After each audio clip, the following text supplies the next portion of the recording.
प्रायतः जो माने सब संवैधानिक पदवी था से महामहिम राष्ट्रपति हूँ किंबा उपराष्ट्रपति हूँ किंबा राज्यर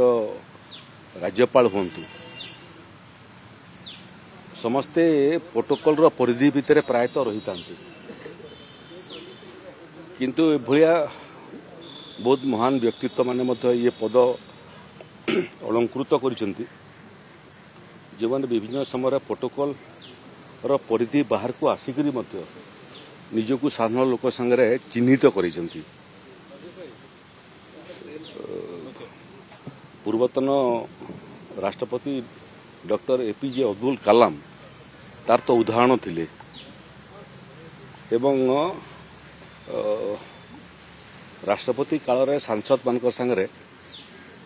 राष्ट्रपति भवन रे विभिन्न राज्यर सांसद मान डाकिकी से राज्यर समस्या बाबद निजे अध्ययन करते और संगे वार्तालाप करते समाधान केमती हो पार बोल। पूर्वर गणेशी लाल जी महामहिम राज्यपाल थे ओडिशार से समय लोकों संगे जोड़ी हवा एवं लोकों समस्या को अध्ययन करने और सरकार को परामर्श देवा ये काम से उदाहरण सृष्टि करते। आजिकार जे ओडिशा राज्यपाल सम्माननीय हरिबाबू जी से ये परंपरा आरंभ करिसेंती। स्वयं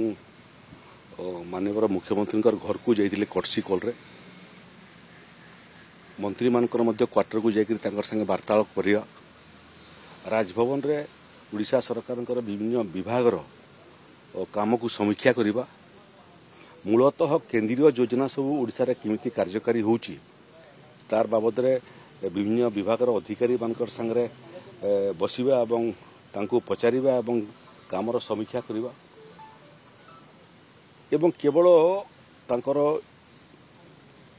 इभलिया सौजन्यमूलक साक्षात्कार सरकारी दलर मंत्री मानक भितर सीमाबद्ध नुह विरोधी दल नेता मानक संगे ये वार्तालाप आकु हेबो व्यवस्थापक एवं राज्यपाल भितर दूरता को समाप्त करने विधायक मान विभिन्न समय राजभवन को डाकुंट एवं से निर्वाचन मंडली कथा बुझुंट तेणु केवल गोटे सांविधानिक पदरे रहीकरी केवल कागज पत्र रे सरकार विभिन्न बिल को दस्खत देवा और नोटिफिकेशन को दस्खत देवा भितर सीमाबद्ध न होकर ओडिशार विकास संगे से निजक जोड़ी होती आगु सांसद थे राजनीति रे बहुत अनुभव एवं अभिज्ञता अच्छी तेणु से अनुभव को बांटापी किसी नुआ परामर्श देवाई केंद्रीय योजनार कार्यकारिता उपर गुरुत्व देवाई राज्य सरकार जो विभिन्न विभाग जनकल्याण योजना सबू अच्छी ताकू तदारक करने एवं आउ कौन भल हो पार ओडिशा प्रदेश एथिपाई प्रोटोकॉल परिधि भीतर को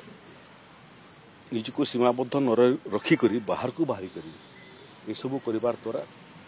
व्यवस्थापक एवं राज्यपाल भितर दूरता समाप्त हो राजनीतिक दल एवं सरकारी हूँ कि विरोधी हूँ से सांगरे जोड़ी हेबारे गणतंत्र रुद्धिमंत हेब विभिन्न विभाग समीक्षा करिवार फल ओडिशावासी उपकृत हेबे।